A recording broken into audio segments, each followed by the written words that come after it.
Il sindaco di Palma di Montechiaro, Stefano Castellino, aderisce ufficialmente al partito di Fratelli d'Italia. Ieri sera la dichiarazione è avvenuta presso la sala del Ducale Palazzo a Palma di Montechiaro, presente a sancire il passaggio diversi amministratori locali, nonché il coordinatore regionale del partito Giampiero Cannella, che ha anche annunciato che presto Fratelli d'Italia avrà un nuovo coordinamento provinciale. Un ritorno a casa, ha affermato il sindaco Castellino,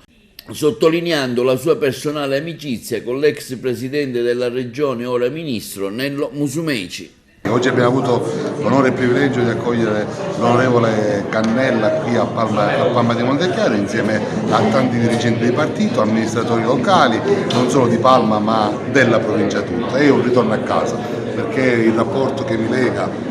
affettivo e politico al ministro Musumeci, al presidente Musumeci, si perde nella notte dei tempi. Quindi oggi torniamo a casa per portare avanti il nostro contributo e la nostra lotta a favore dei nostri territori, in un partito che fa del servizio alla nazione, del servizio all'Italia, la propria ragione di vita. Non esistono anime nel partito, esiste solo Fratelli d'Italia e con Fratelli d'Italia potremmo portare avanti le istanze del nostro territorio e di tanti amministratori locali che sono come me in frontiera giorno per giorno a servire il nostro paese.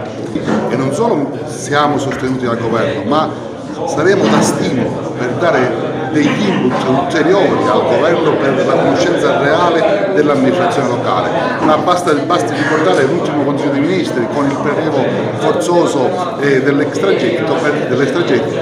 per capire